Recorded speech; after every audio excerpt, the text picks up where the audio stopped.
Imagine a building that has survived 520 years of fire, war, and radical urban transformation, only to be swallowed whole by a modern concrete jungle. Right in the heart of Sheffield stands a structure from 1508, a lonely Tudor ghost trapped in a cage of glass and steel. But its true mystery isn't how it survived. It's the dark secret buried beneath its floorboards. For centuries, locals have passed down a story of hidden underground tunnels, a captive Catholic queen, and a desperate royal escape. But the chilling truth written in stone suggests that the city's favorite legend might actually be a masterclass in historical fake news. If you walk down Pond Street today, you might miss it entirely. Tucked away amongst the towering monuments of the 20th and 21st centuries is the oldest surviving house in Sheffield. To look at it is to look at a completely different world. The front facade features a jettied timber frame with 2 stories of uneven height, a classic signature of late medieval architecture in this part of Britain. Tree ring dating tells us these timbers were felled around 1508 during the infancy of the Tudor dynasty. Above the window, a stunning original carving survives, cut in a style that predates even the house itself. Look closer at the front, and you can still trace the outline of a blocked doorway. Step inside the ground floor, and you are instantly beneath massive, historic beams that have held their ground for over 5 centuries. While the upper floor is now a private residence, the downstairs room remains a sanctuary of ancient joists and wooden pegs.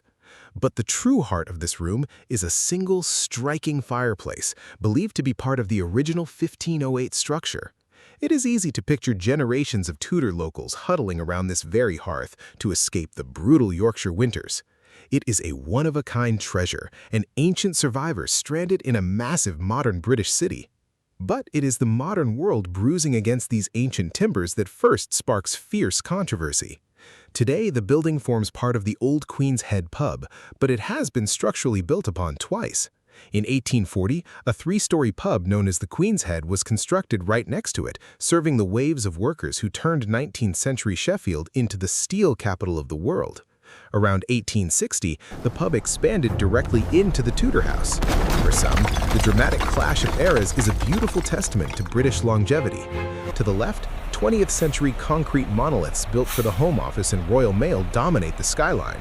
Directly behind stands a massive, imposing glass edifice completed in 2023 as a hub for the digital campus. Looming in the distance is the brutalist Park Hill estate, controversially recognized as the largest listed building in Europe.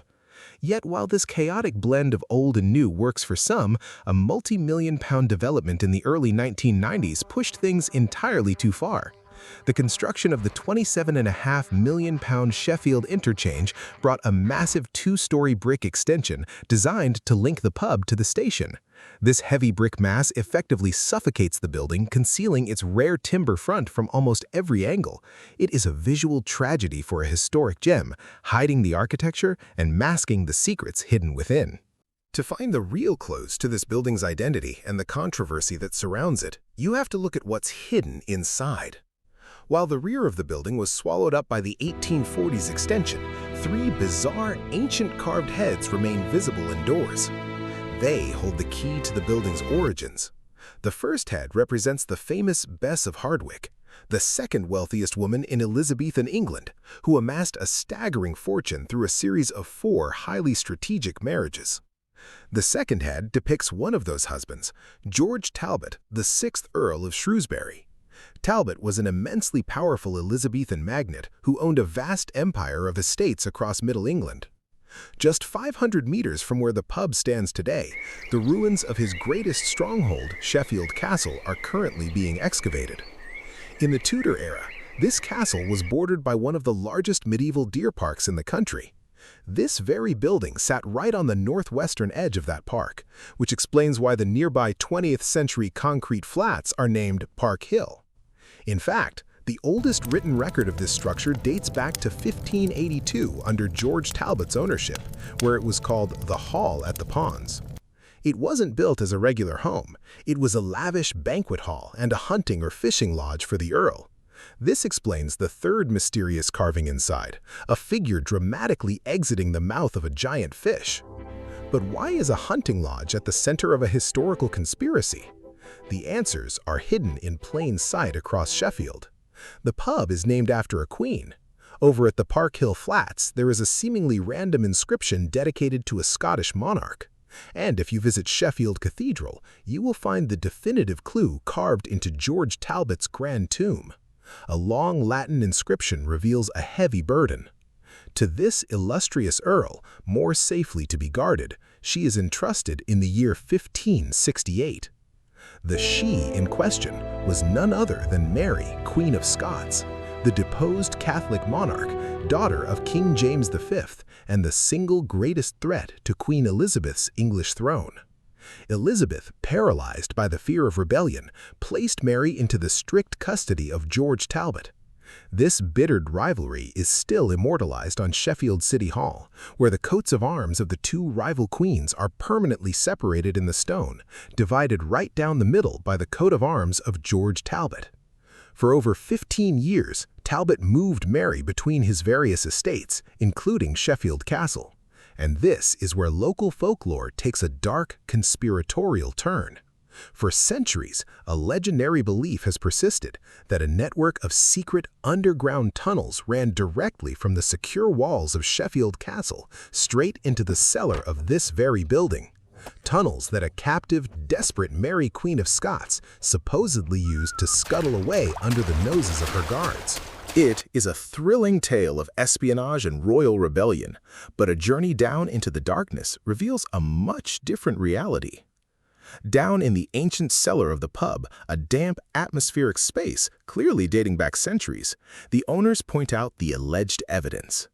Tucked away directly behind an old ladder are a series of strange incisions and blocked-up stone arches that locals have long claimed to be the entrances to these royal escape routes. One prominent historian even suggested that the space behind the ladder wasn't a tunnel at all, but rather a priest's hole, a terrifyingly tight hiding place used to conceal Catholic clergy from Elizabethan persecutors. But the brutal truth is that no archaeological or physical evidence has ever existed to prove Sheffield Castle's secret tunnels were real. In fact, these alleged Mary, Queen of Scots escape tunnels are suspiciously common, popping up in local folklore right across Britain. When you look at the logistics, the myth completely falls apart. Would George Talbot really risk his entire fortune, his head, and his standing with Elizabeth by forcing the potential future Queen of England to scramble through damp, narrow, rat-infested dirt tunnels? The definitive answer was actually left behind by the Earl himself. Written in Latin on his own tomb before his death, Talbot proudly referred to himself as an illustrious hero, but when writing about Mary's captivity, his tone shifted to pure exhaustion. He wrote that he entertained her very honorably and splendidly enough, at the great expense of that same host, for more than 15 years, not without care, and anxiety scarcely to be expressed. The reality of Mary's imprisonment wasn't a story of dark dungeons and secret tunnels. It was a gilded cage. Talbot treated her with the immense dignity a monarch expected, an act of high society hospitality that famously left him completely bankrupted. What we are looking at in this 1508 building is a 430-year-old message that completely shatters a beloved urban legend. The tunnel myth wasn't an innocent piece of tourist folklore. It was likely a calculated piece of Stuart or Jacobite historical propaganda. Years after her execution, Mary's supporters desperately wanted to paint her captivity in the harshest, most brutal light possible to martyr her memory and legitimize their own claims to the throne. Tales of a tragic queen forced to scuttle through dark underground passages fit that political victim narrative perfectly. Even if the tunnels are nothing more than a ghost story born of political spin, this magnificent Tudor survivor has done its job. Surrounded by the concrete and glass of a changing world, it still stands, keeping the secrets of empires, queens, and propaganda. Long live this great British pub.